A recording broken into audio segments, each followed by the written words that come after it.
अस्सलाम वालेकुम।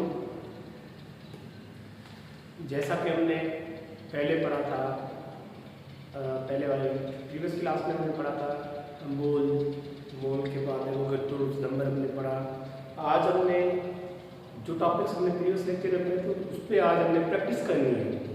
हमने उसके प्रॉब्लम सॉल्व करने हैं।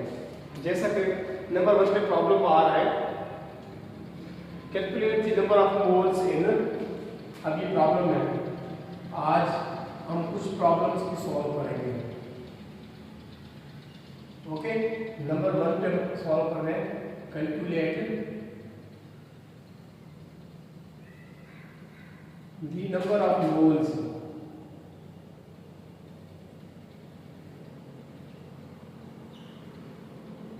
इन 15 gram of each, in 50 gram of each. अब ईच में हमें दो मॉलिक्यूल्स दिए गए जिसके हमने मालूम करने। नंबर 1 पे सोडियम है Na एंड बी में हमें मालूम करना है वाटर का H2O। ओके, ये दो हमें मॉलिक्यूल्स, एक एटम दिया गया सोडियम और दूसरा वाटर मॉलिक्यूल दिया गया। इसके 15 ग्राम में नंबर ऑफ मोल्स मालूम करने हैं। तो जैसा कि हमने कल पढ़ा था, नंबर ऑफ मोल फाइंड करने के लिए जो फार्मूला है मोल का, वो है mole is equal to given mass upon total mass और molecular mass. Okay, again formula लिख रहे हैं। Formula for finding number of moles. Okay, क्या फार्मूला था? Number of moles is equal to given mass over total mass. Okay, तो ये है formula. इस फार्मूले की मदद से हमने मालूम करना है नंबर ऑफ मोल्स, हमने मालूम करना है इस फार्मूले को लेके। ओके, अगेन वैल्यू पुट करते हैं इसमें। हमने पहले सोडियम के मोल मालूम करते हैं, सोडियम के बाद हमने मोल मालूम करने हैं वाटर के। ओके, तो सोडियम के मोल फाइंड करने के लिए हमने क्या लिखना है? Number of moles of Na। Okay, Na mean sodium की एब्रिविएशन है ये Na। सोडियम को ऐसे इससे डिनोट किया जाता है। ओके, तो गिवन मास में हमें मास कितना गिवन है प्रॉब्लम में? हमें मास जो गिवन है प्रॉब्लम में वो है 50 ग्राम से। ओके, तो सोडियम के हमने 15 ग्राम गिवन मास में ऐड कर दिया अपॉन में सोडियम का जो एटॉमिक नंबर है इसमें आएगा टोटल मास। टोटल मास जो होता है किसी भी एलिमेंट का जो टोटल मास होता है वो पीरियोडिक टेबल में गिवन होता है। पीरियोडिक टेबल में जितने भी एलिमेंट मौजूद है सबके एटॉमिक नंबर और उनके एटॉमिक मासेस वहीं पे लिखे हुए हैं। तो हमने वो एटॉमिक नंबर में याद करने हैं, क्योंकि जो एटॉमिक मास है वो एटॉमिक नंबर का डबल है। तो इससे हमें ये मतलब ये ट्रिक है हमें कि जितने हमें एटॉमिक नंबर याद है किसी भी एलिमेंट्स के, जितने भी एलिमेंट्स के हमें अगर एटॉमिक नंबर याद है तो ये बात ज़हन में रखनी चाहिए। अगर एटॉमिक नंबर याद है तो एटॉमिक जो मास है उसका डबल हो जाता है। ऐसा क्यों होता है? असल में बात ये है कि जो एटॉमिक मास है वो हमने जैसे प्रीवियस लेक्चर्स में हमने पढ़ा था, जो एटॉमिक मास है it is summation of proton and neutron. तो ये बात तो तय है कि हर एक एलिमेंट के अंदर जो भी एलिमेंट आप उठा के देख लें पीरियोडिक टेबल में से, कोई भी एलिमेंट आप देख लें, उसमें जितने भी नंबर ऑफ इलेक्ट्रॉन्स हैं उतने ही नंबर ऑफ प्रोटॉन है, उतने ही नंबर ऑफ न्यूट्रॉन्स उनमें अवेलेबल है। तो होता यह है कि क्योंकि एटॉमिक मास की जो डेफिनेशन है वो ये है कि it is summation of proton and neutron. यहाँ पे हमने दो चीजों की समेशन करनी है, तो इसीलिए जो एटॉमिक मास है वो एटॉमिक नंबर से दुगुना होता है। तो जाहिर सी बात है सोडियम का जो एटॉमिक नंबर है वो 11 पॉइंट समथिंग है, और यहाँ पे जो एटॉमिक मास है सोडियम का वो है 13, तो वो है 23। ओके, सोडियम का जो एटॉमिक मास है वो है 23 ग्राम्स। तो यहाँ पे हमने वैल्यू पुट कर दी, given mass upon total mass. तो हमने क्या करना है, उनको डिवाइड करना है। Okay,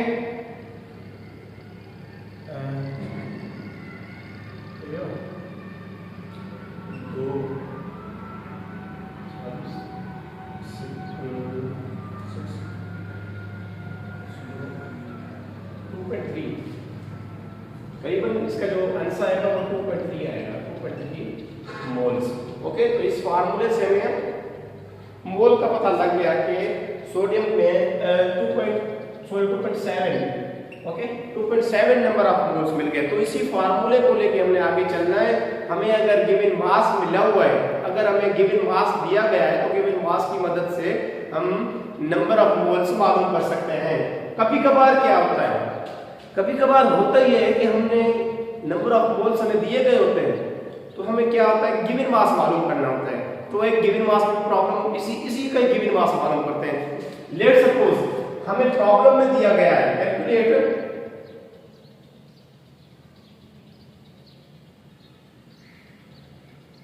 mass of sodium in its 2.77 moles. Okay, अब देख लें, जैसा कि मैंने आपको कहा कि कभी कभार होता यह है कि प्रॉब्लम में सपोज जो पार्टिसिपेंट्स है वो 3 है, 3 चीज पे मुश्तमिल है एक फार्मूला। तो उन 3 चीजों में से 2 में गिवन होती है, तीसरी मालूम करनी होती है। जैसे पहले वाले प्रॉब्लम में हमने मोल मालूम किया, वो मोल इसीलिए मालूम किया क्योंकि हमारे पास गिवन मास मौजूद था। गिवन मास हमें प्रॉब्लम में दिया गया है, टोटल मास पीरियोडिक टेबल में अवेलेबल है, जो कि हमें याद करना होता है। तो उन दोनों की मदद से हमने मालूम किया मोल। अब हमें क्या गिवन है, मोल गिवन है। अब मोल को लेके हमें मोल भी गिवन है और दूसरी चीज कौन सी गिवन है हमें, वो है टोटल मास। टोटल मास चूंकि पीरियोडिक टेबल में अवेलेबल है, हमने याद रखना होता है। टोटल मास और मोल को लेके हम मालूम करेंगे गिवन मास। ओके, तो वही formula, mole is equal to given mass upon total mass. अब हमने क्या करना है, इसी फार्मूले को रीअरेंज करना है। इसी फार्मूले में थोड़ी रीशफलिंग करनी है। रीशफलिंग करके हम इसमें इसी फार्मूले में से गिवन मास का फार्मूला बनाएंगे। ओके, तो ये करने के लिए हम क्या करेंगे, सिंपल क्रॉस मल्टीप्लिकेशन करेंगे। ओके, क्रॉस मल्टीप्लिकेशन में जो टोटल मास है ये डिवाइड में, अगर ये बराबर की लेफ्ट वाली साइड में शिफ्ट हो जाएगा तो ये क्या होगा, मल्टीप्लिकेशन में चला जाएगा। अगर ये मल्टीप्लिकेशन में चला जाएगा तो फार्मूला कुछ इस तरह बन जाएगा, mole into TM is equal to GM. Okay, given mass बाहर आ गया। अब हमने क्या करना है, सिंपली इनके अंदर वैल्यू पुट करनी है। हमें जो मोल गिवन है वो कितने, 2.77 वही साइड रहेगी, और टोटल जो मास है वो 23 is equal to GM. Okay, जब हम इसकी समेशन करेंगे तो जो आंसर आएगा हमें वो क्या होगा, GM is equal to 50 grams. तो ये निकल आया हमारा गिवन मास, हमने मालूम कर लिया। तो ऐसा होता है कि फार्मूले में कभी कभार थोड़ी चेंजेस आ जाती है, जिसकी वजह से फार्मूले को थोड़ा भी रीअरेंज करेंगे ना, थोड़ी रिशफलिंग करने से हमें फार्मूला मिल जाएगा। तो ये हमने मालूम किया सोडियम का क्या गिवन मास, क्योंकि हमारे यहाँ गिवन मोल्स मौजूद थे।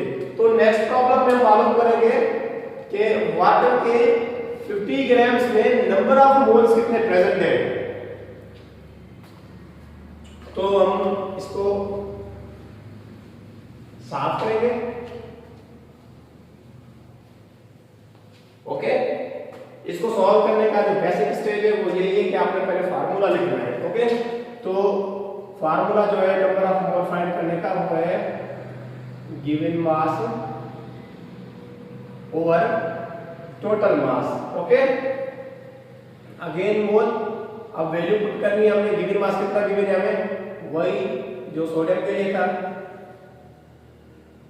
50 ग्राम्स और टोटल मास कितना है वाटर का? टोटल मास पहले आपने टोटल मास निकालना है। हाइड्रोजन का मास कितना है? एक एटम कितने मौजूद है? 2 2 1 2।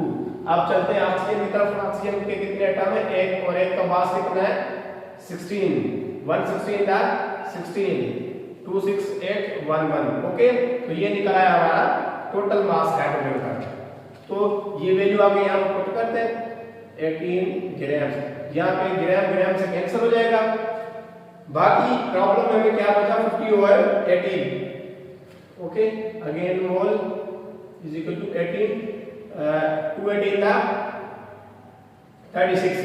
ओके, तो इसका आंसर है 2.7 आएगा इसका।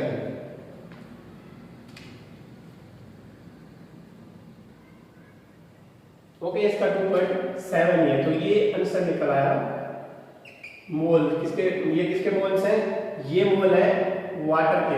इसका मतलब ये हुआ कि वाटर के 50 ग्राम्स में जो नंबर ऑफ मोल्स मौजूद है वो है 2.77। तो ये प्रॉब्लम था टेक्स्ट बुक का जो कि हमने सॉल्व किया। अब हम खुद से प्रॉब्लम सॉल्व करेंगे। ओके, तो अब हम चलते हैं नेक्स्ट प्रॉब्लम की तरफ।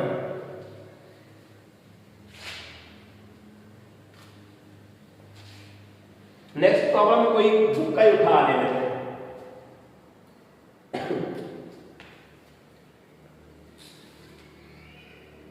ओके, हमारा जो नेक्स्ट प्रॉब्लम है वो भी इसी बुक से ही सॉल्व करना है, क्योंकि जो क्वेश्चंस आते हैं, जो एग्जाम में क्वेश्चंस आते हैं, एग्जाम के अलावा जॉब्स में भी आते हैं, वो सारे बुक के एग्जांपल ही उठा के दे देते हैं। इसलिए हम पहले बुक के एग्जांपल सॉल्व कर लेते हैं, फिर बुक की एक्सरसाइज सॉल्व करेंगे, फिर खुद से प्रॉब्लम बना के खुद से प्रॉब्लम सॉल्व करेंगे। ओके, तो जो प्रॉब्लम नंबर 2 है, ओके, ये प्रॉब्लम हमने सॉल्व कर दिया। ये प्रॉब्लम सारे आपने अपनी कॉपी में नोट करने हैं, क्योंकि इन प्रॉब्लम को जब नोट करेंगे तो आगे प्रैक्टिस करने में हमें दुश्वारी नहीं आएगी। तो प्रॉब्लम नंबर 2 है, what is mass of 3 moles of each?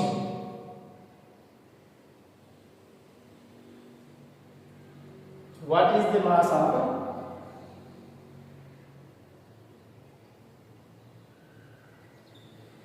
3 moles of each? मतलब हर एक के मोल कितने? 3।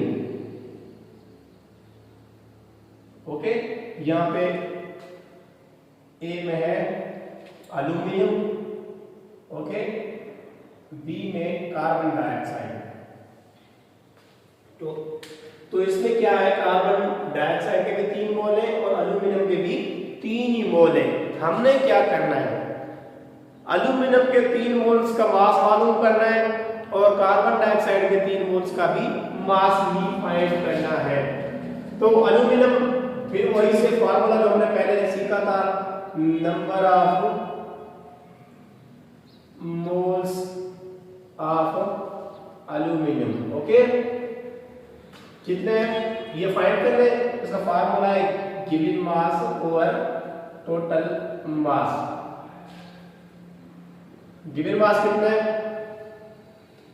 गिवन मास हमने मालूम करना है, क्योंकि नंबर ऑफ मोल्स एल्यूमिनियम के गिवन है, तो हमने गिवन मास पहले फाइंड करना है। गिवन मास के लिए फिर से वही तरीकेकार किया हमने, सिंपली क्रॉस मल्टीप्लिकेशन करनी है। क्रॉस मल्टीप्लिकेशन करेंगे तो क्या फार्मूला कुछ इस तरह हो जाएगा, mole into TM in total mass is equal to GM. ये जीएम यहां से बाहर निकल आया। ओके, तो अब हमने वैल्यू पुट करनी है। मोल कितने की गिवन है? 3 मोल्स। 3 इनटू एल्यूमिनियम का टोटल मास कितना है? एल्यूमिनियम का टोटल मास है 23। नहीं, सॉरी, एल्यूमिनियम का जो टोटल मास है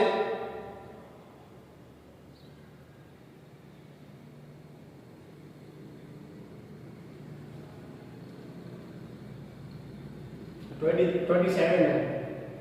एल्यूमिनियम का जो टोटल मास है वो है 27। 27 को 3 से मल्टीप्लाई करेंगे, 27 into 3, 3 7 का 21, 2 3 का 6, 6 2 81। ओके, तो यहाँ पे जो टोटल मास निकल आया, गिवन मास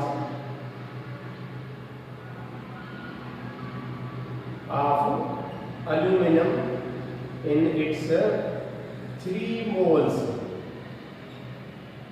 is 81 ग्राम। तो ये हमने एल्यूमिनियम का प्रॉब्लम सॉल्व कर लिया। एल्यूमिनियम के 3 मोल में नंबर जो मास मौजूद है वो है 81 ग्राम। बिल्कुल इसी पैटर्न को लेकर अब हम सॉल्व करेंगे कार्बन डाइऑक्साइड का। ओके, कार्बन डाइऑक्साइड के लिए मिनिमम में क्या करना पड़ेगा, क्योंकि फार्मूला ये हमने बाहर निकाला था यहाँ से, ये फार्मूला है गिवन मास मालूम करने का, जो कि हमने मोल के जेन्युइन फार्मूला से निकाला था। ओके, तो Gm is equal to 3, carbon dioxide का मास मालूम करना है हमने, CO2 कार्बन का एक एटम है, इसका मास 12 है। ओके, 112 था 12, और ऑक्सीजन के 2 एटम में, तो एक का मास 16, 216 था 32, 2 2 4 एंड 4, तो ये रहा टोटल मास कार्बन डाइऑक्साइड का। 3 को हमने 44 से सिंपल मल्टीप्लिकेशन करनी है। ओके, इनटू 3 3 4 था 12, 3 4 था 12 12 13 132। ओके, यहाँ पे जो इसका आंसर निकल आया हमारे पास वो क्या है 132। तो ये थे प्रॉब्लम्स मोल से रिलेटेड। कभी कभी हमने मोल मालूम करना होता है, तो कभी कभी हमने गिवन मास मालूम करना होता है। अब फार्मूले में जो टोटल पार्टिसिपेंट्स है वो 3 है। 3 में अब होता क्या है कि 2 चीजें गिवन होती है, तीसरी चीज मालूम करनी होती है। अब 2 चीजें कोई भी हो सकती हैं, जो दो चीजें हैं वहां पे एक मोल हो सकता है, दूसरा टोटल मास।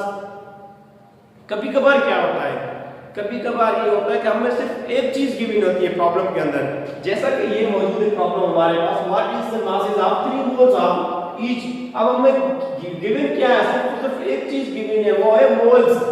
हमें मोल गिवन है, बाकी कुछ भी नहीं है प्रॉब्लम में। तो हमने क्या करना है कि ये जब हम प्रॉब्लम सॉल्व करने की प्रैक्टिस करेंगे ना, तो हमारे ज़हन में खुद बात बैठ जाएगी। अब बात ये है कि यहाँ पे जो मास है, हर एक चीज का जो मास है, एल्यूमिनियम का, कार्बन डाइऑक्साइड, ये जितने भी एलिमेंट्स हैं पीरियोडिक टेबल के अंदर, हर एक का मास पीरियोडिक टेबल में गिवन है। तो इसीलिए हमें एक चीज दी गई थी, उसी एक चीज की मदद से हमने तीसरी चीज फाइंड कर ली। तो ये था प्रॉब्लम नंबर ऑफ मोल से रिलेटेड। अब हम आगे चलेंगे अवोगाद्रो नंबर मालूम करने की।